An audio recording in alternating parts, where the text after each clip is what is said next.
Assalamualaikum warahmatullahi wabarakatuh. Salam sejahtera bagi kita semua.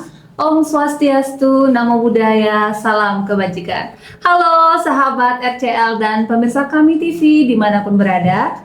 Kembali lagi bersama saya Tentri Pidana Simajuntak dalam podcast Jaksa Menyapa, ruang dialog informatif dan edukatif yang membahas isu-isu hukum secara ringan namun tetap berbobot. Di era digital saat ini, media sosial telah menjadi bagian dari kehidupan sehari-hari, terutama bagi generasi muda, Gen Z, Gen Alpha. Namun, di balik kemudahan berekspresi, muncul tantangan besar, yaitu fenomena kenakalan remaja di media sosial yang kian mengkhawatirkan.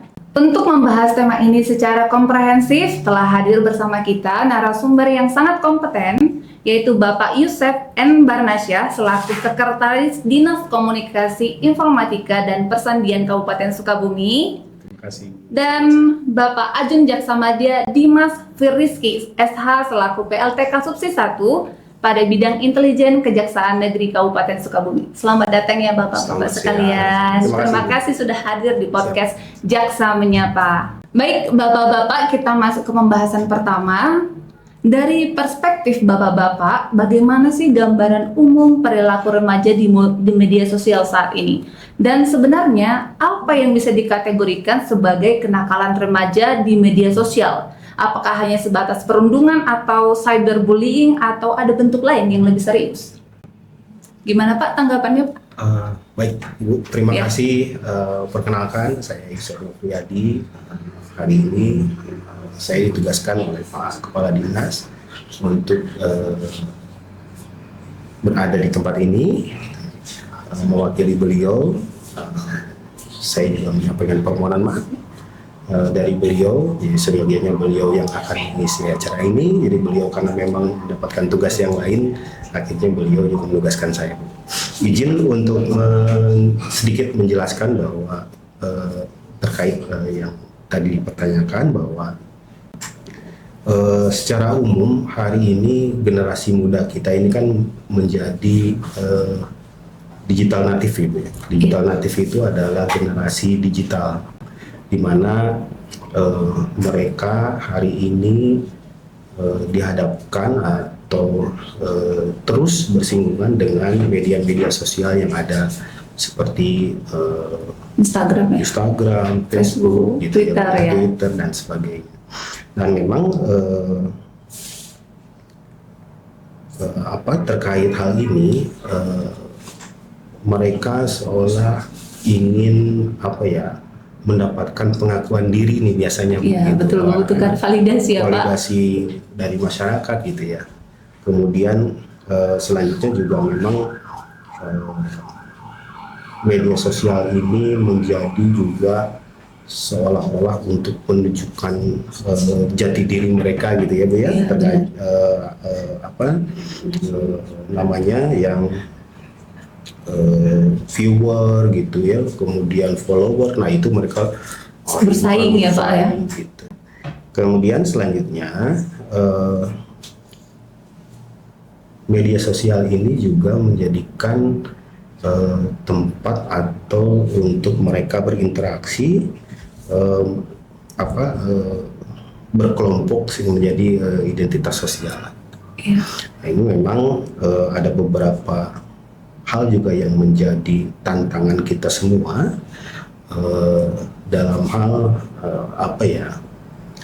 media sosial ini menjadi semacam sarana untuk para generasi muda. Itu yang pertama, itu adalah tentu saja ada semacam oversharing kehidupan pribadi atau data-data pribadi. Itu mereka sharing, kemudian ini yang kemudian kadangkala memicu pihak-pihak yang tidak bertanggung jawab disebarluaskan lagi. Begitu. Kemudian selanjutnya adalah melalui media sosial ini kadang-kadang mereka juga mudah terprovokasi gitu. Nah, apalagi kalau mereka memang sudah membentuk satu kelompok tertentu gitu. Yeah.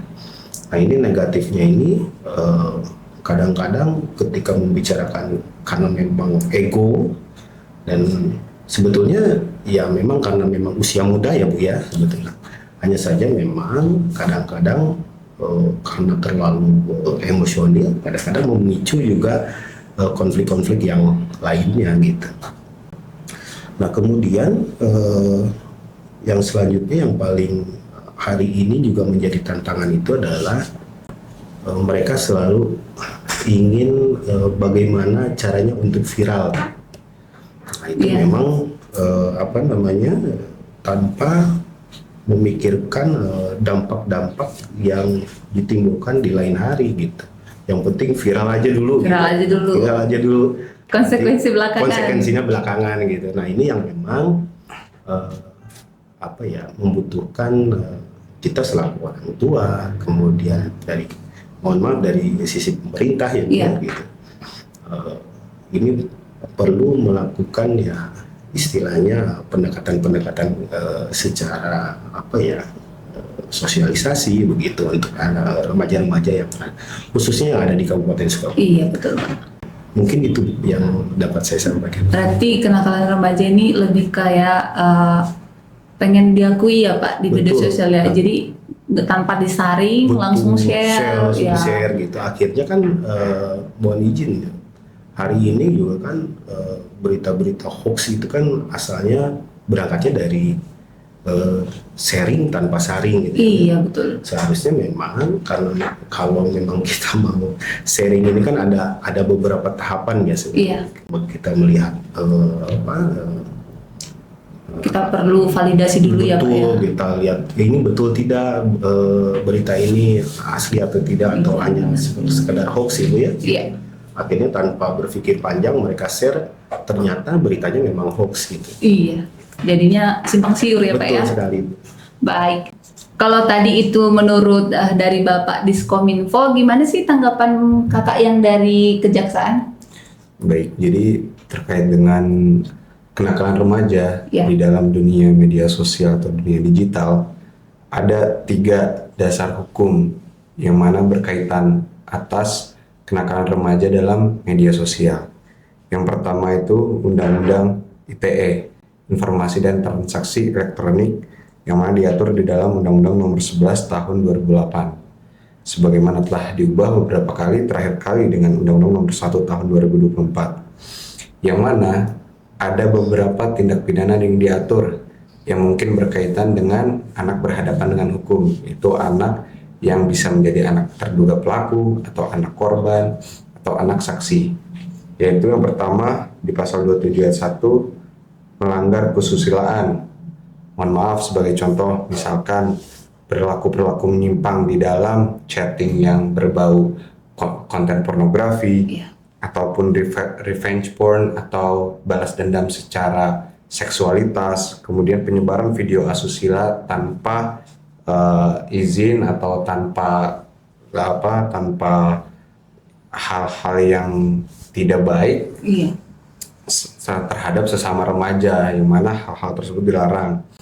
Kemudian ada juga menyerang kehormatan nama baik dan pemerasan serta pengancaman, yang mana ini termasuk di dalam kategori cyberbullying, menghina fisik atau orang lain, dan utamanya bagi adik-adik atau anak-anak yang melakukan komentar-komentar jahat atau menyerang secara fisik dan personal, itu tuh dilarang dan diatur di dalam Undang-Undang ITE.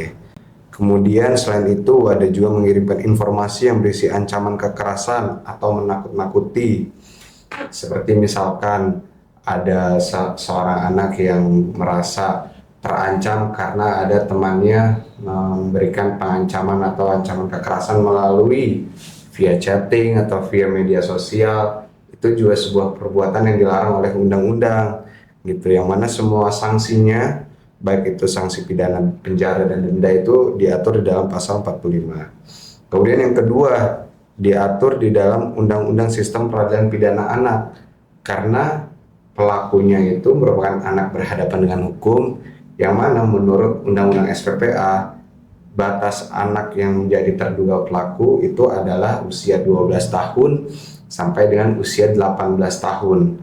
Tentunya kenapa hukum memberikan hukum acara yang berbeda bagi anak berhadapan dengan hukum? karena tujuannya adalah untuk menjamin hak-hak si anak meskipun anak tersebut berstatus berhadapan dengan hukum agar tetap terjamin kepastiannya di suatu masa depannya saat nanti gitu.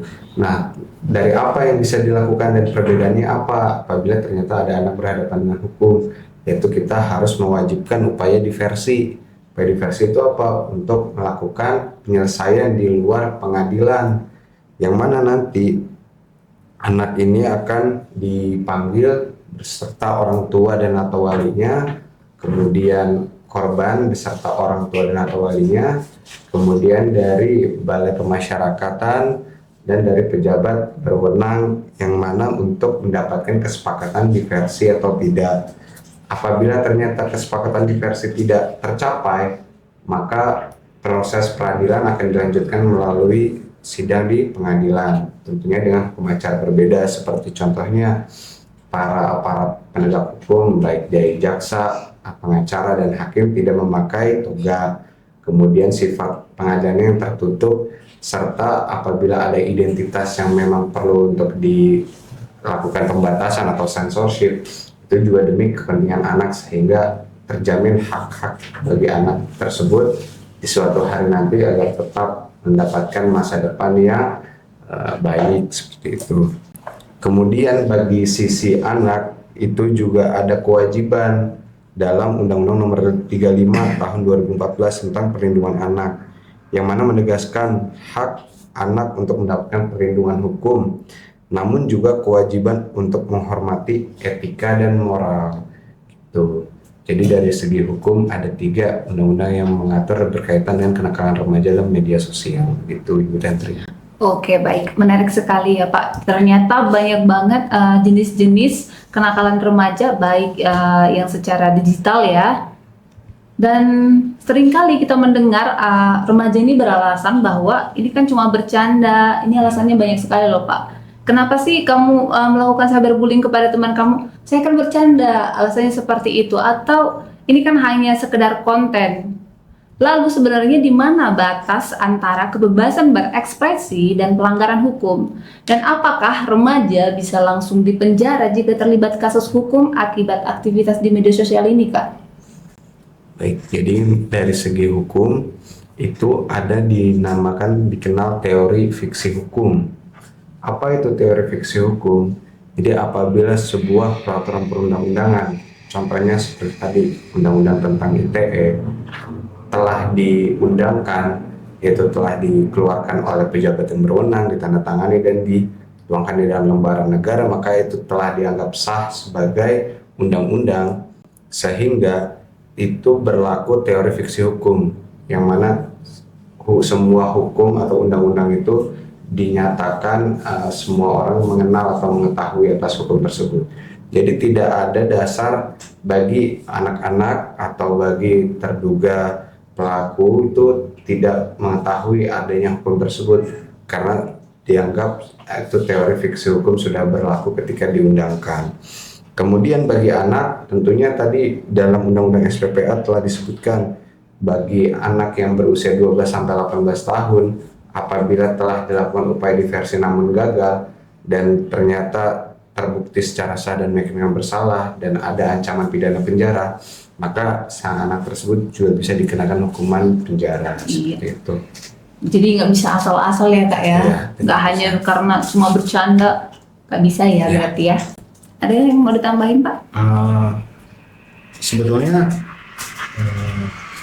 yang dijelaskan oleh Pak Dimas tadi memang sudah sedemikian soal lengkap gitu ya Pak. Gitu ya. Hanya memang sedikit saja menambahkan apa yang boleh dan tidak boleh tadi, seperti misalkan kita boleh nih mengkritik seseorang gitu ya berdasarkan data yang valid gitu ya. Nah, tetapi ketika tidak didasarkan oleh data, nah itu yang kita harus nanti hati-hati nih. Nah, tadi takutnya menimbulkan fitnah juga. Iya betul. Kemudian selanjutnya juga kita juga boleh karena memang diatur juga di dalam undang-undang, kita boleh menyampaikan pendapat. Nah, menyampaikan pendapat ini tentu saja harus dengan secara sopan gitu Iya, ada aturannya ya ada Pak ya. aturannya, kita tidak boleh juga melanggar norma-norma gitu Iya, ya, betul sekali. peraturan-peraturan begitu. Karena kalau memang dilakukan penyampaian pendapat ini dilakukan secara tidak sopan, ya akhirnya juga semacam penghinaan ya Bu ya mungkin ya. Iya betul, jadi Itu mengecilkan juga pribadi. Betul sekali gitu. Kemudian tadi disampaikan juga ya kalau bercanda ini, humor ini masih dalam level wajar lah mungkin Iya, gitu ya. mungkin dalam konteks yang positif Konteks ya yang Pak. positif gitu. Nah, jangan di luar sampai akhirnya karena bercanda kebablasan akhirnya juga tidak wajar Iya, juga. seperti kayak menghina fisik, Menghina fisik, membawa body shaming ya Bu ya. Iya, Menghina orang tua juga. iya kan bisa menimbulkan sakit hati ya Pak. Betul. Kemudian juga ya kalau memang kita berdiskusi dengan teman-teman gitu ya, dengan siapapun itu, nah itu harus juga tetap berdasarkan kaidah-kaidah norma-norma yang ada. Iya, Jangan sampai betul sekali. kita berdiskusi tapi akhirnya mohon izin. Nah, ini kadang-kadang juga menjadi sesuatu hal yang buruk juga disisipi oleh provokasi sara nih misalkan gitu ya. Iya. Nah, itu juga memang kadang-kadang mohon maaf namanya remaja mungkin ya. Nah, itu mungkin butuh istilahnya ya pembinaan kita dari orang-orang yang Sekelilingnya terutama ya. gitu ya. Gitu. Oh, baik Pak, terima kasih banyak.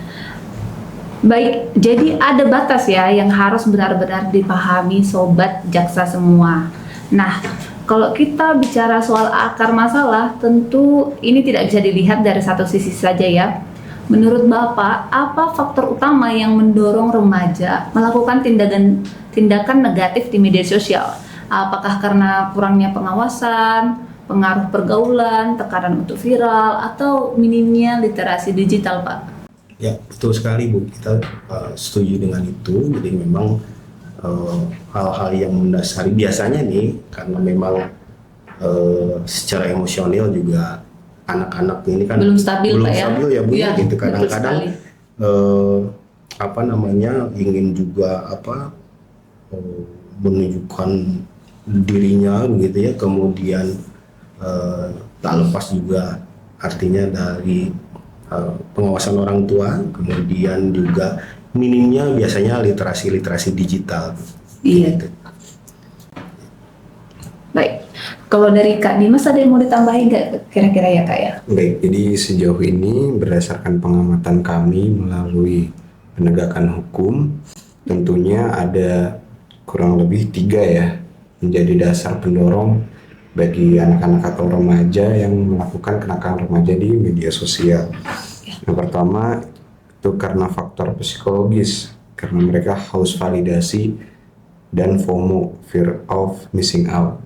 Jadi mereka merasa ingin diakui oleh teman-temannya, oleh lingkungannya, oleh rekan-rekan sebangku atau permainannya, agar mereka terlihat lebih keren, lebih hebat, mereka merasa lebih di atas angin, super power, yang mana sebenarnya menurut pikiran-pikiran seperti itu dalam melakukan kenakalan remaja adalah hal yang keliru. Iya, gitu. Karena mereka ingin dianggap eksis sehingga menghalalkan segala cara termasuk dengan melakukan kenakalan remaja di media sosial. Yang kedua, adanya efek distribusi online. Atau apa efek distribusi online itu? Karena mereka berani melakukan itu di balik layar atau di balik HP atau di balik online, tidak secara bertatap muka langsung. Nggak langsung ya. Gitu, karena mereka merasa aman, mereka merasa terbebas dari ancaman atau serangan apapun, sehingga mereka bebas untuk melakukan apapun tanpa adanya aturan tersebut. Apalagi pakai akun fiktif ya Kak ya. Apalagi sekarang sudah bisa pakai akun fiktif, gitu kan, yang sulit untuk dilacak keberadaannya. Betul sekali. Kemudian ada juga yang menyalahgunakan karena mereka mengetahui mereka masih anak-anak, mereka masih remaja, merasa kebal hukum gitu. Padahal sebenarnya kalau secara undang-undang SPP ya bagaimana tadi kami sajikan bahwa mereka itu tetap menjadi subjek hukum yang dapat diproses peradilan pidana, meskipun dengan peradilan pidana anak gitu, dengan cara-cara yang berbeda dengan pengadilan konvensional. Iya. Gitu. Berarti tetap ada hukumannya ya Kak, Betul. biarpun adik-adik kita masih di bawah umur ya. Selain itu juga karena adanya kesempatan, biasanya mereka melakukan tindak pidana atau kenakalan remaja itu karena adanya kesempatan gitu. Baik.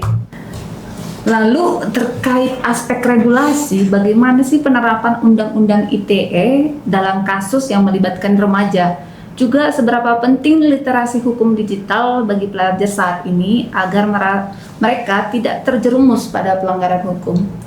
Gimana Pak? Atau mau dari Bapak dulu? Izin mungkin bisa juga menambahkan Ibu ya, Iya. terkait dengan hari ini sudah ada Undang-Undang ITE, Informasi dan Transaksi Elektronik, yang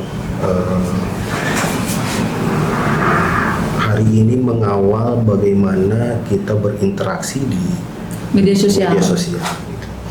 Nah, memang ada beberapa pasal yang memang nanti juga bisa dijelaskan lebih terperinci oleh Pak narasumber, itu terkait dengan penghinaan, kemudian tadi yang sempat disebutkan juga, kemudian asusila ya tadi disebutkan juga.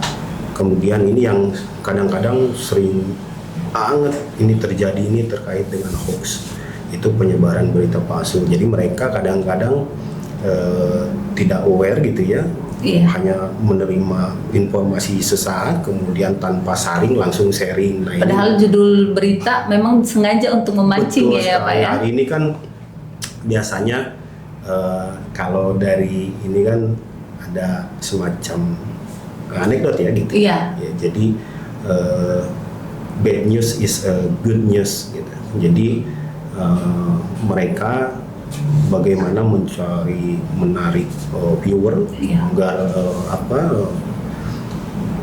siaran mereka ini naik gitu ya. Nah itu mereka men-share yang memang kadang-kadang hoax gitu. Kemudian juga berita-berita tidak baik gitu ya mereka share, sehingga ini inginnya mereka kan ya sesaat ya Bu ya gitu.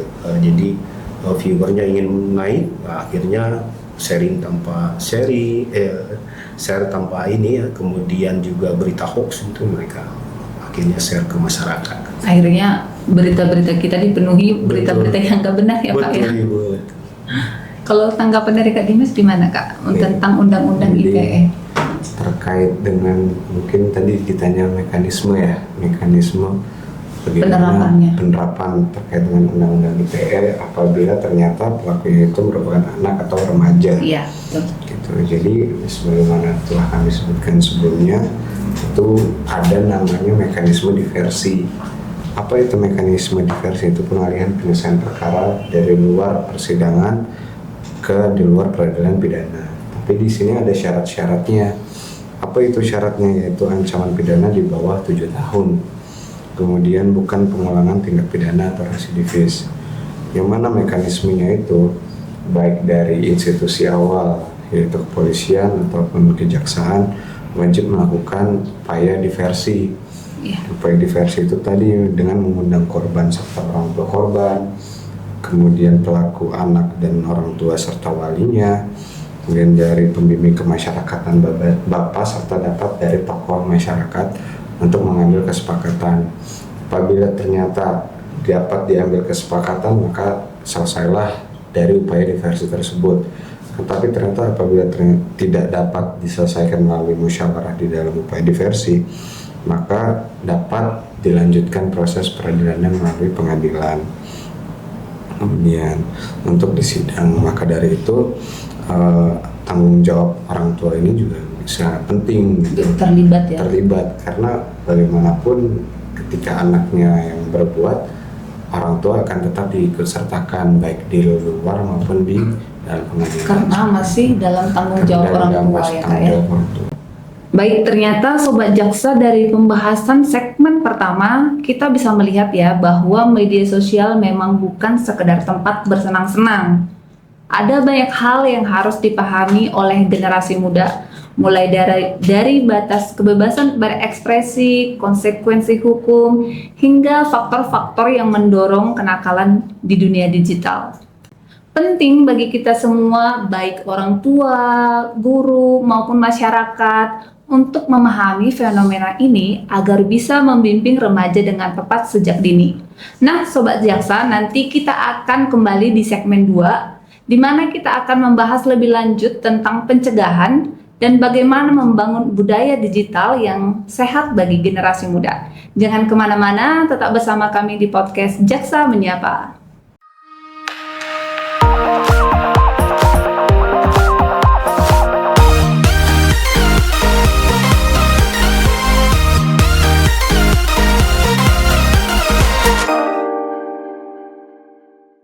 Halo Sobat Jaksa, selamat datang kembali di segmen 1. Tadi kita sudah membahas fenomena kenakalan remaja di media sosial dan batas-batasnya dari sisi hukum. Sekarang di segmen 2 kita akan membahas mengenai bagaimana mekanisme hukum anak bekerja, peran pemerintah, sekolah, dan masyarakat dalam membimbing generasi muda agar bijak menggunakan media sosial, serta bagaimana membangun budaya digital yang sehat dan bertanggung jawab.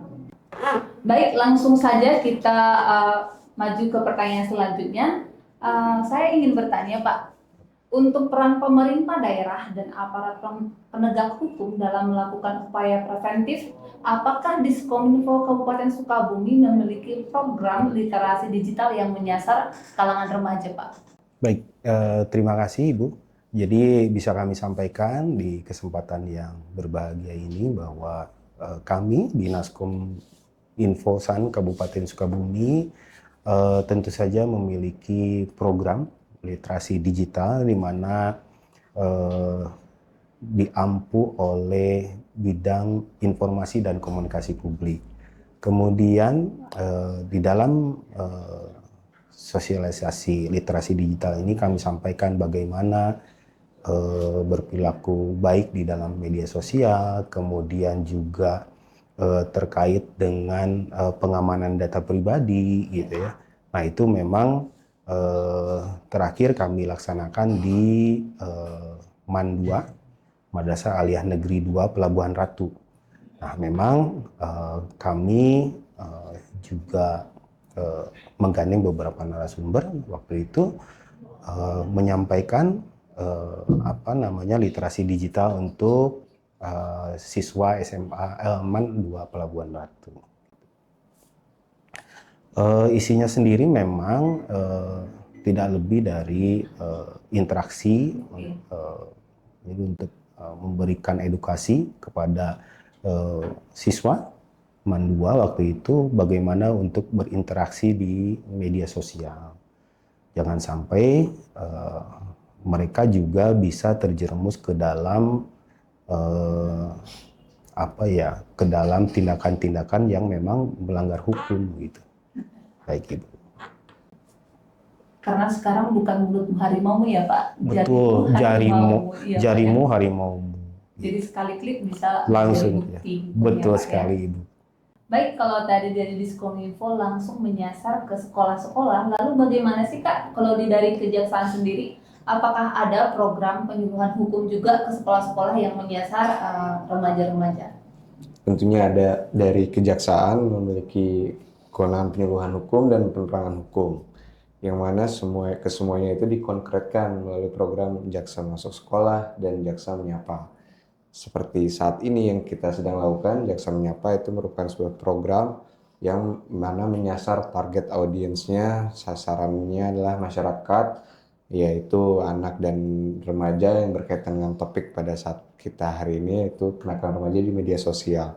Sehingga mereka bisa berwawasan terkait dengan ilmu pengetahuan hukum tentunya, dan mereka lebih mengetahui atas tindakan-tindakan apa yang ternyata menyimpang dan dilarang oleh hukum.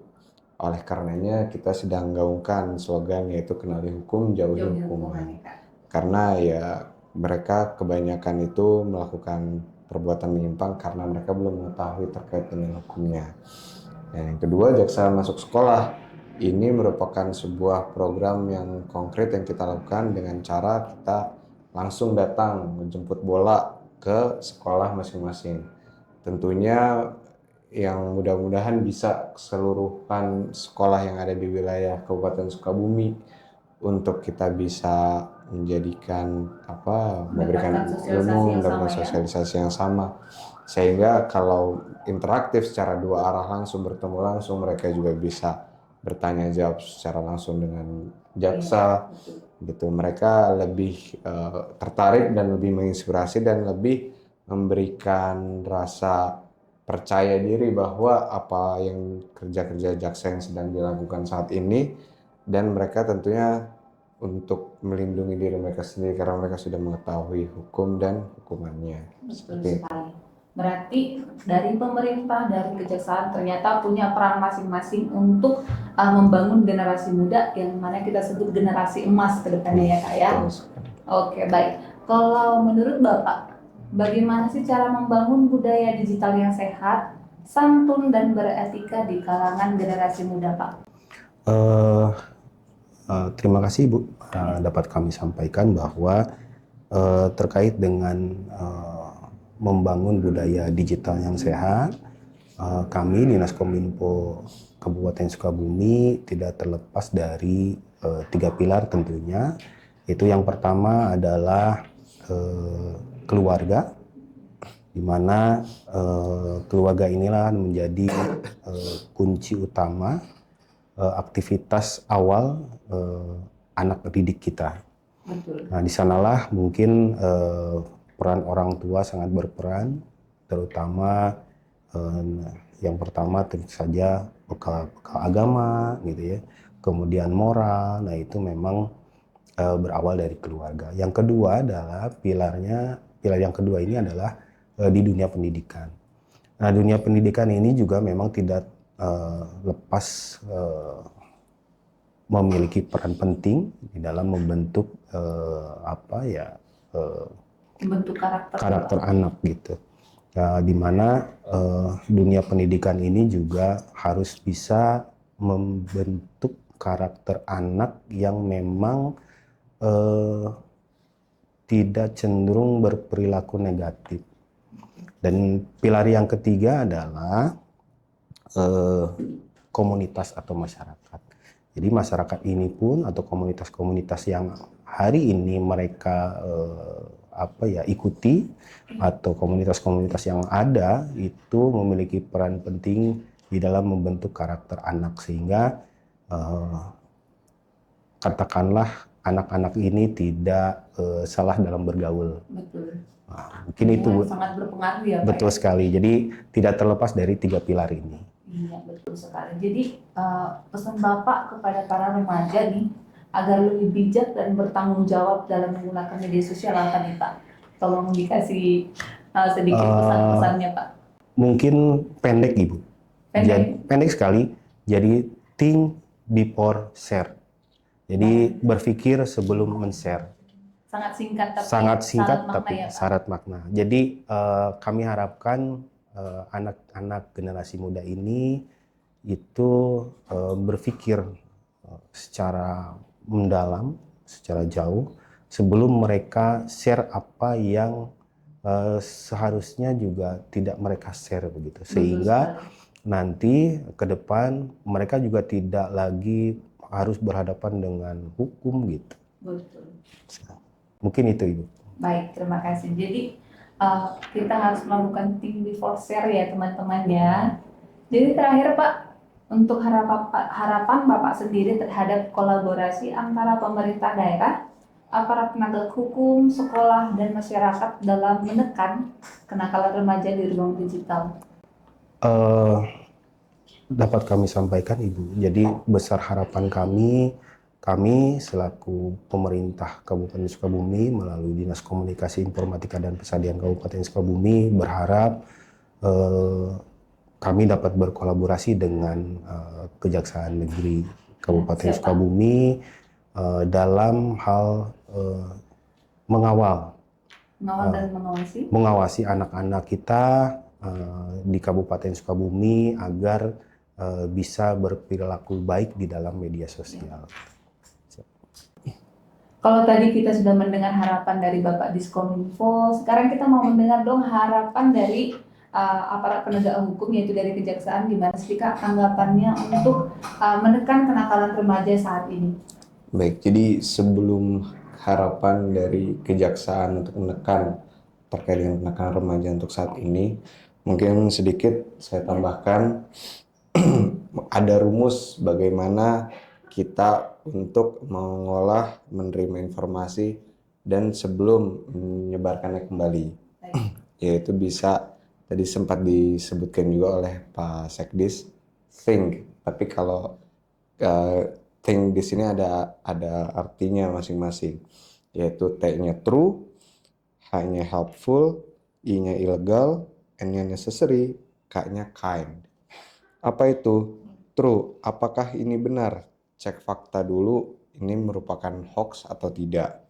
Yang kedua, helpful, apakah ini bermanfaat atau cuma spam. Yang ketiga, illegal, apakah ini melanggar hukum. Nah, disinilah yang sangat penting bagi kalian untuk lebih ditekankan. Dan necessary, apakah ini penting untuk disebar atau merupakan hal yang tidak patut untuk disebar. Dan terakhir adalah kind, apakah ini sopan atau baik sehingga tidak menyinggung atau menyakiti hati siapapun. Tuh. Dan kemudian bagi Kejaksaan tentunya harapannya agar para adik-adik atau anak-anak di luar sana, bahwa meskipun postingan kalian itu bisa dihapus, akan tetapi rekam jejak riwayat digital itu akan selamanya ada, baik dari screenshot orang atau metadata dari server dan lain-lain, sehingga itu akan berpengaruh kepada masa depan kalian nanti. Tentunya harus diterapkan think yang telah kami sebutkan seperti itu, dan masuk kepada kolaborasi antara penegak hukum serta lembaga pemerintah yang lainnya. Yaitu dari Kejaksaan tentunya sangat terbuka apabila ada program ataupun kerja-kerja yang bisa berdampak dan bermanfaat untuk menekan dari segi kenakalan remaja. Tentunya kami akan sangat terbuka dalam segi penegakan hukum sehingga kita bisa ciptakan kondisi di wilayah Kabupaten Sukabumi ini lebih aman dan terkendali. Ya, ini untuk menciptakan lingkungan yang aman untuk remaja ya. Betul. Betul sekali. Dari harapan Bapak juga, semoga kedepannya memang generasi kita menjadi orang-orang yang bisa melakukan think before sharing. Artinya sebelum melakukan repost, subscribe, kita harus berpikir dulu. Jadi kita memilah informasi yang bisa kita bagikan karena belum tentu semuanya benar. Nah, sampai di sini pembahasan kita. Ternyata kita sudah sampai di segmen akhir pembahasan kenakalan remaja di media sosial.